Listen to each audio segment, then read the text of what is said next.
Channel Brahmagantu. ಇಂದಿನ ಸಂಚಿಕೆಯಲ್ಲಿ ಏನಾಗುತ್ತೆ ನೋಡೋಣ ಬನ್ನಿ. ಶುರುವಿನಲ್ಲಿ ಈ ಕಡೆ ಚಿರು ಅಂತೂ ದೀಪ ಅಂದರೆ ದಿಶಾಗೋಸ್ಕರ ತುಂಬಾ ಬಟ್ಟೆಗಳನ್ನು ತಂದಿರ್ತಾರೆ. ದಿಶಾ ಅವರೇ, ಇವತ್ತು ನಾವಿಬ್ಬರು ಔಟಿಂಗ್ ಹೋಗಬೇಕು, ನೀವು ಒಂದು ಒಳ್ಳೆ ಇದರಲ್ಲಿ ಡ್ರೆಸ್ಸನ್ನು ಚೂಸ್ ಮಾಡಿಕೊಂಡು ಬನ್ನಿ ಅಂತ ಹೇಳಿ ಚಿರು ಹೊರಗಡೆ ಹೋಗ್ತಾರೆ. ಇದೇನಿದು ಹಸ್ಬೆಂಡು ಈ ರೀತಿ ಬಟ್ಟೆ ತಂದಿದ್ದಾರೆ, ಏನು ಮಾಡೋಕ್ಕಾಗಲ್ಲ. ದಿಶಾ ಅಂದಮೇಲೆ ಹಾಕ್ಕೊಳ್ಳೇಬೇಕು, ದೀಪ ಅಂದಮೇಲೆ ಈ ರೀತಿ ಹಾಕೋಕ್ಕೆ ಇಷ್ಟ ಇಲ್ಲ. ಆದರೂ ನಾನು ಯಾವುದೇ ಕಾರಣಕ್ಕೂ ದೀಪ ಅಂತ ಹಸ್ಬೆಂಡಿಗೆ ಗೊತ್ತಾಗಬಾರ್ದು ಅಂತ ಇಲ್ಲಿ ದೀಪ ಅಂದರೆ ದಿಶಾ ಇಲ್ಲಿ ಚಿರು ತಂದಿರೋ ಬಟ್ಟೆನ ಹಾಕ್ಕೊತಾರೆ. ತುಂಬ ಮುದ್ದಾಗಿ ಕಾಣಿಸ್ತಾ ಇರ್ತಾರೆ.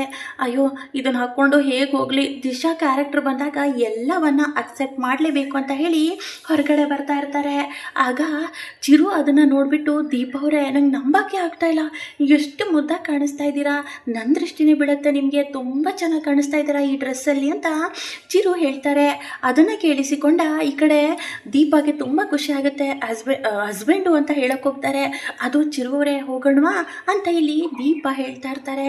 ಆಗ ಚಿರುವರು, ಸರಿ ಬನ್ನಿ, ಇವತ್ತಿಬ್ಬರು ಹೊರಗಡೆ ಔಟಿಂಗು, ಎಲ್ಲ ಡಿನ್ನರು, ನಿಮ್ಗೆ ಏನೇನು ತಿನ್ಬೇಕು ಅನಿಸುತ್ತೋ ಎಲ್ಲವನ್ನು ತಿನ್ನೋಣ ಸರಿನಾ ಅಂತ ಹೇಳಿ ಚಿರು ಇಲ್ಲಿ ದೀಪನ ಕರ್ಕೊಂಡು ಹೋಗ್ತಾರೆ. ಅದನ್ನು ನೋಡಿದ ಸೌಂದರ್ಯ ಅಂತೂ ತುಂಬಾ ಹುರ್ಕೊತಾ ಇರ್ತಾರೆ. ಇದೇನಿದು, ಅಲ್ಲ ಇವಳು ಪದೇ ಪದೇ ಈ ಚಿರು ಮನಸ್ಸನ್ನ ಗೆಲ್ತಾ ಇದ್ದಾಳೆ, ಇವರಿಬ್ಬರನ್ನ ದೂರ ಮಾಡಬೇಕು, ಯಾವುದೇ ಕಾರಣಕ್ಕೂ ಹತ್ತಿರ ಮಾಡಬಾರ್ದು ಅಂತ ಅನ್ಕೊತಾ ಇದ್ರೆ ನನ್ನ ಪ್ಲ್ಯಾನ್ ಎಲ್ಲ ನನಗೆ ಉಲ್ಟಾ ಹೊಡಿತಾ ಇದೆಯಲ್ಲ ಅಂತ ಹೇಳಿ ಇಲ್ಲಿ ಸೌಂದರ್ಯ ತುಂಬಾ ಕೋಪ ಮಾಡ್ಕೊತಾ ಇರ್ತಾರೆ. ಆಗ ಇದನ್ನು ನೋಡಿದ ಇಲ್ಲಿ ಅರ್ಚನಾಗೆ ತುಂಬ ಖುಷಿ ಆಗ್ತಾ ಇರುತ್ತೆ. ನಮ್ಮ ದೀಪ ಪರವಾಗಿಲ್ಲ, ಗೆಟಪ್ ಚೇಂಜ್ ಮಾಡಿದ್ರು ತುಂಬ ಮುದ್ದಾಗಿ ಕಾಣಿಸ್ತಾ ಇದ್ದಾಳೆ. ಕೊಟ್ಟಿನಲ್ಲಿ ದೀಪ ಒಳ್ಳೆ ಹುಡುಗಿ, ಅವಳು ಅಂದ್ಕೊಂಡಿರೋ ಹಾಗೆ ಅವಳು ಗೆಲುವು ಆಗಲೇಬೇಕು, ಅವಳು ಅಂದ್ಕೊಂಡಿರೋ ಹಾಗೆ ಈ ಸೌಂದರ್ಯ ಅವ್ರ ಮಟ್ಟ ಮುರಿಲೇಬೇಕು. ಎಷ್ಟು ಮೋಸ ಮಾಡ್ತಾ ಇದ್ದಾರೆ, ಚಿರು ಮುಂದೆ ಈ ಸೌಂದರ್ಯ ಗುಟ್ಟು ಬಯಲಾಗಲೇಬೇಕು ಅಂತ ಅರ್ಚನಾ ಕೂಡ ಅನ್ಕೊತಾ ಇರ್ತಾರೆ. ಅದೇ ರೀತಿ ಅರ್ಚನಾ ಪಾಪ, ಆ ಮಗು ಅಂತೂ ನನ್ನನ್ನು ಪ್ರಾಣಕ್ಕಿಂತ ಹೆಚ್ಚಾಗಿ ಪ್ರೀತಿ ಮಾಡ್ತಾ ಇದೆ, ಆದರೆ ನಾನು ಏನು ಮಾಡಲಿ, ಏನು ಮಾಡಬೇಕು ಅಂತಲೂ ಕೂಡ ಗೊತ್ತಾಗ್ತಾ ಇಲ್ಲ. ದೀಪ ನನಗೆ ಸಲಹೆ ಕೊಟ್ಟಿದ್ಲು, ಆದರೂ ಮುಂದೆ ಹೇಗೋ ಅಂತ ಅರ್ಥನೇ ಆಗ್ತಾಯಿಲ್ಲ ಅಂತ ಅರ್ಚನಾ ಯೋಚನೆ ಮಾಡ್ತಾ ಇರ್ತಾರೆ.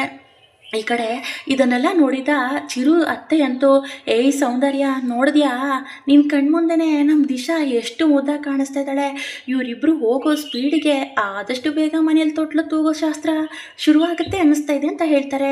ಅತ್ತೆ ನೋಡಿ, ಬಾಯಿಗೆ ಬಂದಾಗ ಮಾತಾಡಬೇಡಿ, ನನಗಿದೆಲ್ಲ ಇಷ್ಟ ಆಗಲ್ಲ, ನೀವು ಪದೇ ಪದೇ ಆ ರೀತಿ ಮಾತಾಡಬೇಡಿ, ಯಾವುದೇ ಕಾರಣಕ್ಕೂ ಈ ಮನೆಯಲ್ಲಿ ತೊಟ್ಲು ತೂಗಲ್ಲ ಅಷ್ಟೇ ಅಂತ ಸೌಂದರ್ಯ ಹೇಳ್ತಾರೆ. ಅಯ್ಯೋ ಸೌಂದರ್ಯ, ಅದು ನಾನು ಹೇಳ್ಬೋದು, ನೀನು ಹೇಳ್ಬೋದು, ಆದರೆ ದಿಶಾ ಯಾವ ಥರ ನೋಡು, ಅವರಿಬ್ಬರು ಈ ರೀತಿ ಖುಷಿ ಆಗ್ತಾ ಇರೋದನ್ನು ನೋಡ್ತಾ ಇದ್ದರೆ ಆದಷ್ಟು ಬೇಗನೆ ನಮ್ಮ ಮನೆಯಲ್ಲೊಂದು ಮಗು ಅಂತೂ ಬರೋದು ಗ್ಯಾರಂಟಿನೇ.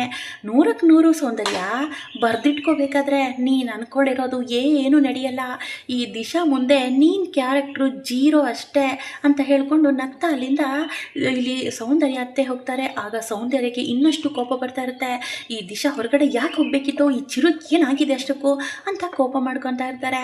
ಆಗ ಇಲ್ಲಿ ಚಿರು ಅಂತೂ ತನ್ನ ಬೈಕ್ನಲ್ಲಿ ದಿಶಾನ ಕೂರಿಸ್ಕೊಂಡು ತುಂಬ ಖುಷಿಯಿಂದ ಹೋಗ್ತಾ ಇರ್ತಾರೆ. ದಿಶಾ ಅವರೇ, ಇವತ್ತು ದಿನ ಎಲ್ಲ ನಿಮ್ಮದೇ, ನಿಮ್ಗೆ ಏನು ಬೇಕು ಏನು ಬೇಡ ಎಲ್ಲವನ್ನ ನಾನೇ ಹೇಳೋದು, ನಿಮ್ಗೆ ಏನು ಇಷ್ಟ ಅದನ್ನೆಲ್ಲ ಇವತ್ತು ನಾನು ಕೊಡಿಸ್ತೀನಿ, ಇವತ್ತು ಅದು ಎಷ್ಟು ಖುಷಿಯಾಗಿರಬೇಕು ಅಂತ ಇಲ್ಲಿ ಹೇಳ್ತಾ ಇರ್ತಾರೆ. ಆಗ ದಿಶಾಗೆ ತುಂಬಾ ಖುಷಿ ಆಗ್ತಾ ಇರುತ್ತೆ.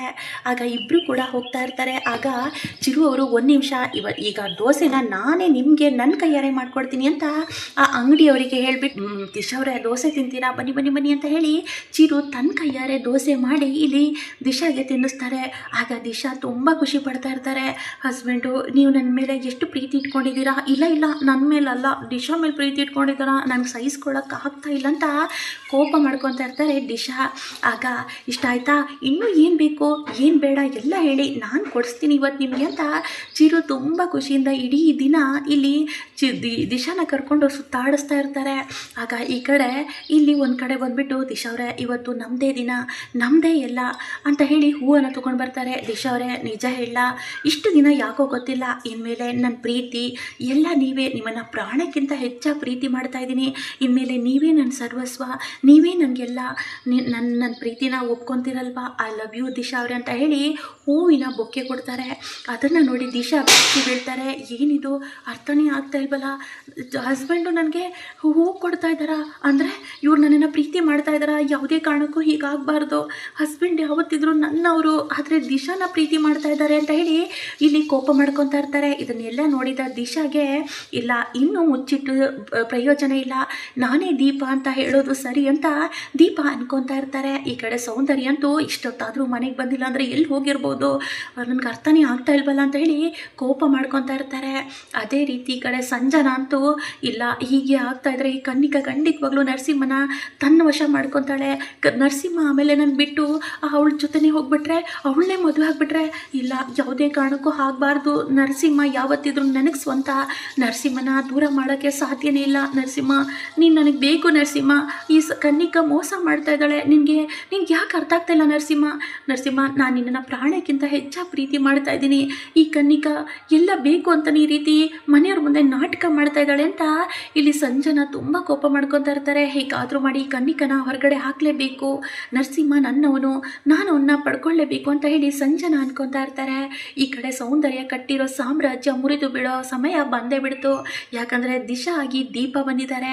ದೀಪ ಎಲ್ಲ ಸತ್ಯನ ಚಿರು ಮುಂದೆ ಹೇಳಬೇಕು ಅಂತಲೂ ಕೂಡ ನಿರ್ಧಾರ ಮಾಡಿದ್ದಾರೆ.